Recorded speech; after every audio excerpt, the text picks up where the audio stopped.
The first time I understood I was in real trouble. I was standing in my own kitchen, holding a bag of frozen dumplings, watching my roommate kiss a stranger goodnight on our doormat, like the door was made of glass, and I was invisible behind it.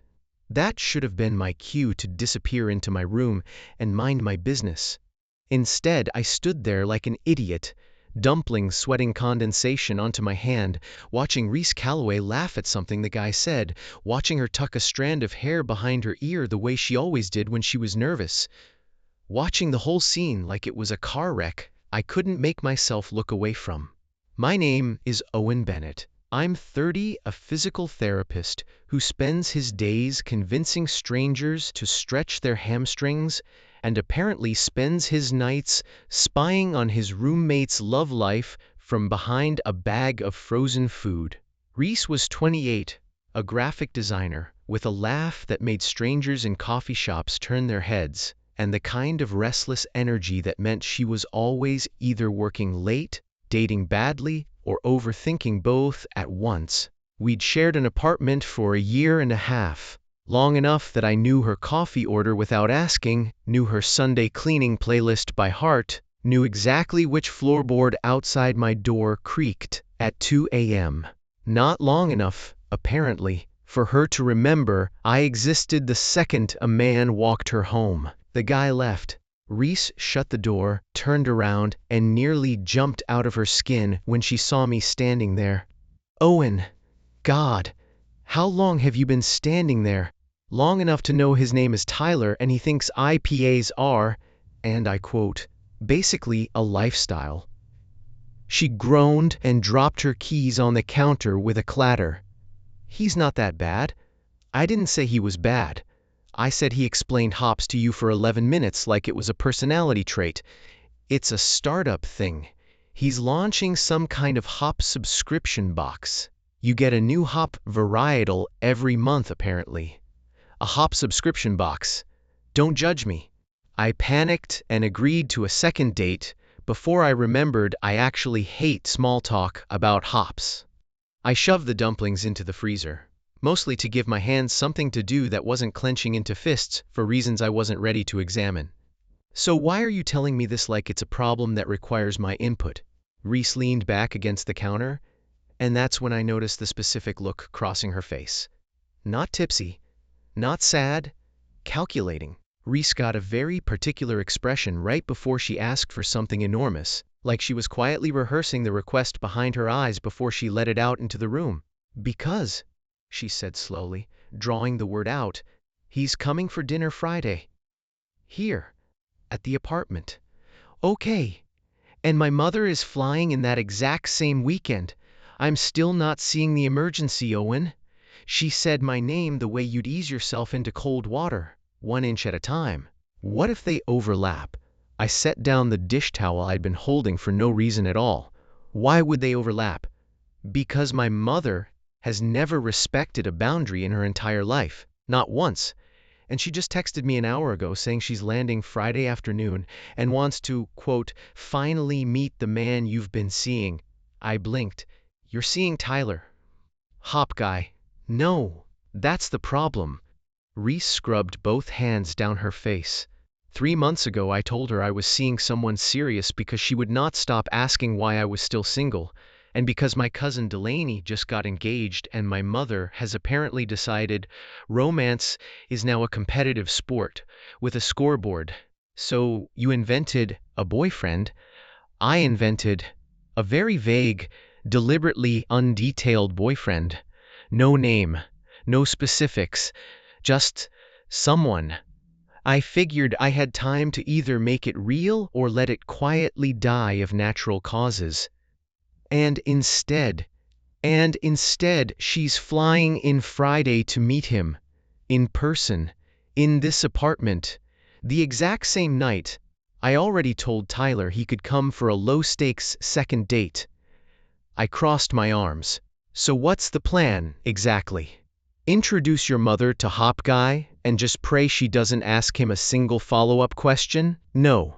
Reese looked at me directly, and I felt the precise moment the conversation turned into something I should have sprinted from. The plan is, I cancel Tyler. And I ask you to be the boyfriend. I laughed, before my brain caught up with my mouth. Me, you, Reese, I fold your laundry when it sits in the dryer too long. I'm not boyfriend material, I'm roommate adjacent furniture with opinions about your spin cycle. You're the only man in my entire life my mother has ever met and actually approved of. You brought her flowers when she visited last spring for absolutely no reason, and she still brings it up. That's called being a decent human being, not a boyfriend. That's called setting an impossibly high bar, and now I just need you to clear it for one dinner. I should have said no. I want that on record, clearly and permanently. I stood in my own kitchen with a perfectly reasonable, perfectly available no sitting right there on my tongue, and what came out instead was, how convincing does this actually need to be? Reese's whole face lit up like I'd handed her something wrapped in ribbon. Convincing enough that my mother stops asking whether I'm secretly still in love with my college ex. Convincing enough that Delaney doesn't get to feel sorry for me at Thanksgiving. That's genuinely it. Low bar. That does not sound like a low bar, it's a medium bar. Generous even. I have faith in you. Here's the part I didn't say out loud. The part that scared me considerably more than the fake dating itself. Some small, stupid, traitorous corner of my chest had been quietly waiting for an excuse, exactly like this one, for longer than I was willing to admit to myself. I'd noticed Reese long before that doorstep kiss ever happened. I'd noticed the way she hummed off-key while she cooked. I'd noticed the passive-aggressive sticky notes she left on the fridge that somehow managed to be both bossy and completely endearing at the same time. I'd noticed the time she cried during a car insurance commercial and then denied it with such aggressive conviction that I never brought it up again, filing it away instead like evidence in a case I wasn't building. I had an entire mental folder labeled "Do Not Open," and Reese had just handed me the key wrapped in a request that sounded, on paper, entirely responsible. Fine, I said, but we need rules. Of course you have rules. 1. We get our story straight, so we're not contradicting each other at the table. 2. Nothing physical beyond whatever's strictly necessary to sell it. 3. Define necessary. I ignored that question entirely, mostly because I didn't trust my own answer. 3. If this starts getting weird, we call it off. No hard feelings, no awkward 6-month silence. Reese stuck out her hand like we were closing a business merger. Deal. I shook it. Her palm was warm, her grip steady, and I hated how much that one handshake felt like the beginning of something instead of the tidy end of a favor between friends. We rehearsed the next night at the kitchen table, Reese armed with an actual notepad, because apparently she approaches emotional deception the way most people approach filing their taxes. How long have we been together? She asked, pen poised. 4 months, I said. Long enough to be serious, short enough that we haven't met each other's entire extended family yet. Where did we start dating? We already live together. We are not inventing some meet cute at a bookstore. Your mother is sharp, she'll smell a lie like that from the airport. Reese tapped the pen against her lip, a motion I was trying very hard not to notice. Fine. We got together here. Slowly, realistically. She wrote it down like it was a genuine fact instead of a fabricated one, and watching her document the timeline of a relationship that didn't exist did something uncomfortable to my chest. First kiss? I looked up. Do we need one? My mother will absolutely ask. She's nosy in a way that disguises itself as affection. I thought about it a beat too long. Kitchen. Late one night, an argument about whose turn it was to take out the trash that turned into something else entirely. Reese's pen stopped moving mid-word. That's oddly specific for something you're supposedly making up. You told me to be convincing. I did say that. Her voice had gone a little quieter, a little less rehearsed. She cleared her throat and wrote it down anyway, and I noticed her hand wasn't entirely steady on the pen, and I told myself that meant nothing at all. The same way I'd been telling myself a whole catalog of things meant nothing for the better part of 18 months. We practiced hand-holding on the couch that same night, which is a genuinely humiliating sentence to say out loud, and yet is exactly what happened. Reese sat beside me, took my hand like she was diffusing something delicate, and said, "You're doing a thing where you hold it like it's made out of glass. How am I supposed to hold it then? Like you've done it 100 times already, and don't have to think about where your fingers go." I adjusted my grip.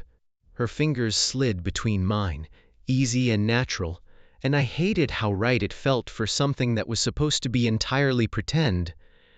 "Better," she said, quieter now. Yeah. She didn't look at me when she said it, and that told me more than the word itself did. Friday arrived the way storms do when you've watched the forecast for days and still somehow aren't ready. Reese's mother, Patricia Calloway, showed up at 4 p.m. sharp with a rolling suitcase and the energy of a woman who had already decided precisely how the weekend was going to unfold and was simply waiting for the rest of us to catch up to her schedule. "Reese, darling." Patricia air-kissed both her cheeks, then turned her full attention on me. "And you must be the boyfriend, Owen," I said, extending my hand. "It's really good to finally meet you." Patricia's eyes did a slow, deliberate sweep of me. The specific assessment mothers perform when they're deciding whether you're worth the emotional investment of caring at all. "Reese has told me remarkably little about you. It's practically an insult. I like to keep some mystery," Reese said, sliding her hand into mine like we'd done exactly this 1,000 times before. "Mystery?" Patricia repeated, thoroughly unconvinced. "And how long has this particular mystery been unfolding?" 4 months, I said, smooth as anything. "And you already live together?" Patricia's eyebrows climbed toward her hairline. "That's fast, even for the two of you." "We were roommates first," Reese said. "It happened slowly. Then, all at once, I looked at her. She looked at me. For one entire second, the lie sounded exactly identical to the truth, which was somehow far worse than if it had sounded fake. Dinner was a full production. I'd made roast chicken because it seemed like the kind of dish a serious, committed boyfriend would make, and Patricia inspected the plate like a health inspector before finally deeming it acceptable for consumption. "So, Owen," Patricia said, wine glass angled in one hand, "what exactly are your intentions with my daughter?" I nearly choked on a green bean. "My intentions? I'm old-fashioned that way. I like to know precisely where things are headed." Reese's hand found my knee under the table, a warning squeeze delivered without a single visible movement. "Mom, we've been together 4 months, not 4 years. 4 months is plenty of time to know exactly what you want." Patricia's gaze didn't waver an inch. "So, Owen, what do you want?" I looked at Reese. I looked at her nervous, hopeful, faintly panicked eyes, and something in me quietly decided the safest lie available was the one closest to the truth. "I want to keep learning her," I said. "She surprises me constantly, and I don't think that stops after 4 months, or after 4 years. I'd genuinely like to find out." The table went silent in that particular way tables go silent when something honest slips through a lie's mouth by accident. Reese's fingers tightened on my knee. Not a warning this time, something else entirely. Patricia set her wine glass down slowly. "Well," she said, "that is a considerably better answer than her last boyfriend ever managed to give me." "Mom, I'm complimenting him, Reese. Settle down." Under the table, Reese's hand stayed exactly where it was, and neither of us moved to break that particular contact, and I spent the remainder of dinner acutely aware of the precise warmth of her palm through my jeans, like it was the only fact in the entire room worth tracking. After dinner, Patricia retired early, jet-lagged, and visibly satisfied with her assessment of me, and Reese and I ended up out on the back balcony with 2 glasses of leftover wine and the kind of silence that has real weight to it. "That was intense," she said. "Which part? The interrogation, or the roast chicken portion of the interrogation?" "Both." She laughed, but it came out shakier than her usual laugh. "Thank you. Seriously. You were genuinely good at that. I had a good scene partner." She glanced at me sideways. "Was that answer real? The one about wanting to keep learning me?" I could have lied. It would have been so easy to wave it off, call it commitment to the bit, say something charming and hollow that would let us both retreat safely to solid ground. Instead, I heard myself say, "Would it be a problem if it was?" Reese didn't answer right away. She looked out at the string lights strung across the balcony, then back at me, and there was something new sitting in her expression, something unguarded I hadn't seen since long before that doorstep kiss with Hop subscription Tyler. "I don't know," she said quietly. "Ask me again after tomorrow." Saturday brought brunch, and brunch brought Delaney, Reese's newly engaged cousin, radiating the particular smugness of a woman who'd recently acquired a diamond and fully intended to discuss it at length, over multiple courses, without prompting. "So this is the mystery man," Delaney said, looking me over like an item on display. "Reese, he's cuter than you described him." "I didn't describe him at all," Reese said. "Exactly my point." Delaney turned her full attention on me. "How did you two finally get together?" Reese has been suspiciously vague about the details. I glanced at Reese. This was the story we hadn't fully rehearsed for an audience quite this specific. "We were roommates for over a year," I said. "Nothing happened for a long time. Then one night we were arguing about the trash, of all the possible things, and somewhere in the middle of it, I realized I wasn't actually angry. I was just looking for an excuse to stand a little closer to her." Delaney made a small, delighted noise. "That is disgustingly sweet." "It's not that sweet," Reese said, though she was smiling in a way she clearly couldn't quite suppress. "And then what?" Delaney pressed, leaning in. "Who kissed who?" I looked at Reese. She looked at me. The kitchen story again, hovering unspoken between us, growing more real every single time we almost said it out loud. "I kissed her," I said, "because I'd wanted to for a lot longer than I was willing to admit, even to myself." The table went quiet, in that specific way tables go quiet when something true slips out through a lie's open mouth. Delaney's eyebrows shot up. Patricia, mid-pour on her mimosa, paused entirely. Reese's hand found mine again under the table, and this time she laced our fingers together slowly, deliberately, like she was choosing it instead of just performing it for an audience. "He's very committed to the bit," she said lightly, though her voice wasn't quite steady. Delaney, mercifully oblivious, launched straight back into wedding planning talk, and the moment dissolved the way moments do at crowded tables. But Reese's hand stayed in mine the entire rest of brunch, and neither one of us made a single move to let go. That night, after Patricia and Delaney had gone back to their hotel, the apartment felt too quiet and too loud at exactly the same time. Reese was washing dishes. I was drying, standing close enough that our elbows kept brushing, and neither of us moved to fix that particular arrangement of space. "We should talk," she said, not looking up from the sink. "Yeah, about the kitchen story." I set down the plate I'd been drying for far too long. "What about it? You didn't just invent that on the spot, did you?" It wasn't really phrased as a question. I could have lied one more time. I'd clearly gotten good at it over one weekend. Instead, I turned so I was facing her properly. "No, I've thought about that specific fight more times than I'd like to admit out loud. The trash one, 6 months ago. You were furious, and you had flour on your cheek from baking something, and I remember standing there thinking that, if I didn't leave the room in the next 10 seconds, I was going to do something neither of us could take back." Reese's hands went still in the soapy water. "You never said anything. You'd just gotten out of a relationship." I told myself it wasn't the right time. Then it kept not being the right time for 6 months straight, and I got very, very good at convincing myself that saying nothing was the responsible choice. And now I said it to your mother and your cousin like it was already an established fact, and it felt more honest than anything I've said out loud in an entire year.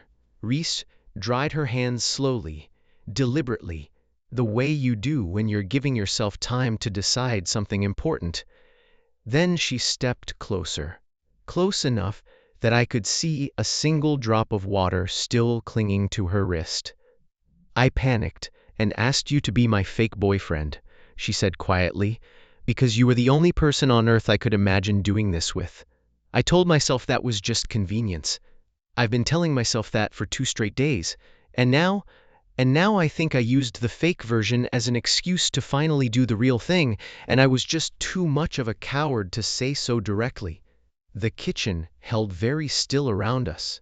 Down the hall, Patricia's absence felt loud, like the apartment had cleared its own stage for exactly this moment. "Reese, I don't want to go back to pretending after tonight," she said. "I don't want tomorrow to be the day the fake boyfriend contract expires, and we go back to labeling leftovers separately and being careful around each other." "Then don't," I said. "Let's not go back to careful." She closed the last of the distance and kissed me. And it wasn't rehearsed, it wasn't for an audience, it wasn't the careful practice run we'd done on the couch with her notepad open on the cushion between us. It was Reese choosing me, in our actual kitchen, with dish soap still on her hands, and no mother watching from the doorway, and nothing left standing between us that needed performing. When we broke apart, she rested her forehead against my shoulder, breathing like she'd been holding it in for a year and a half straight. "That," she said, "was not part of the original arrangement." "No," I said. "It wasn't. Are you upset about that? Reese, I've been in love with you since approximately the trash argument. I am the exact opposite of upset." She laughed. The real one, the fully unguarded one I'd apparently been quietly collecting evidence of for 18 months without ever admitting it to myself. "You could have said something. You could have too. I was scared. Same. So what changed?" I brushed a strand of hair back from her face, an excuse to touch her that I no longer needed an excuse for at all. "Your mother asked me my intentions, and for one accidental second I told the truth by mistake. And it turns out, the truth doesn't sound half as terrifying out loud as it did rattling around in my head for 6 months." Sunday morning, Patricia found us in the kitchen making pancakes, Reese wearing my sweatshirt, me making a very visible effort not to look as smug as I currently felt. "You two seem different today," Patricia observed over the rim of her coffee. "Different how?" Reese asked, entirely too innocently. "Less performative. More annoying, honestly, in the specific way real couples are annoying." Patricia studied us over her mug for a long moment. "I liked the performance well enough on Friday. I like this version considerably better." Reese froze mid-flip.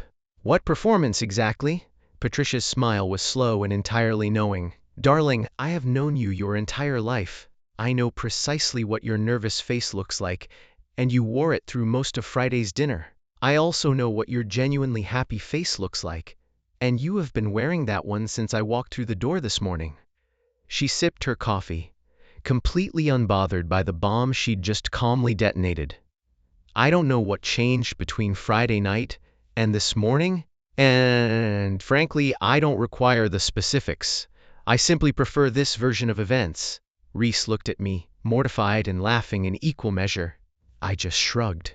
"Your mother is observant. My mother is terrifying. Both things can be entirely true," Patricia said serenely, and went right back to her coffee, like she hadn't just casually unraveled the entire premise of our fake relationship over a plate of pancakes. We told her everything eventually, over that same breakfast. The panic, the fake boyfriend request, the 4 months that never actually existed, the trash argument that very much had. Patricia listened with the patience of a woman who'd clearly already suspected most of it. And when we finished, she simply said, "Well, I suppose I'll need an entirely new story for your aunt at Christmas," since the fake version had considerably better dialogue than most of the real relationships I've personally witnessed. Delaney, when she found out a week later over the phone, screamed loud enough that Reese had to hold the receiver a full foot away from her ear. "You fake dated your own roommate, and then just actually fell in love? That is the single most annoyingly perfect thing I've ever heard, and I'm getting married in an actual barn next spring." 3 months later, Reese stopped writing my name crossed out on her leftover containers and started writing both our names on them without it even being a question. 6 months later, we turned the spare bedroom into a shared office because neither of us needed a guest room for appearances anymore. A year after that very first doorstep kiss with Hop subscription Tyler, whom neither of us had thought about since roughly the second he walked out of our lives, Patricia came to visit again. And this time there was no interview, no interrogation about my intentions, just her sitting quietly at our kitchen table watching us move around each other with the easy, wordless rhythm of two people who no longer needed a single script. "You know," she said, watching me hand Reese her coffee exactly the way she liked it, without being asked, "I came here that very first weekend fully prepared to dislike whoever my daughter had invented for my benefit." "I wasn't invented," I said. "I was recruited into becoming exactly what you already were, apparently," Patricia said, entirely unbothered. I have genuinely never seen a lie do this much honest work in my life. Reese leaned into my side, comfortable in a way that still occasionally caught in my chest like something too good to be casual. "Best decision I ever panicked my way into," she said.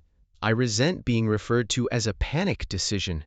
You were an excellent panic decision," she said, and kissed my cheek like it was nothing, like it was everything, like the most ordinary Tuesday in the entire world. I looked at her, the woman who used to be my roommate, then my fake girlfriend for exactly one increasingly complicated weekend, then somehow, impossibly, the realest thing I had ever said yes to. And I thought about how it all started with a bag of frozen dumplings and a stranger's goodnight kiss on our doormat, and how somehow that turned into this, into pancakes and inside jokes, and a mother who now sent me recipes unprompted because I was already, apparently, family. Sometimes the fake thing is just the real thing, wearing a disguise until both of you finally get brave enough to take it off. What would you have done if your roommate asked you to pretend to be her boyfriend for one dinner with her mother? Have you ever had a fake relationship quietly turn into something real? Tell me your story down in the comments. If you liked this one, leave a like, subscribe, and I'll see you in the next video.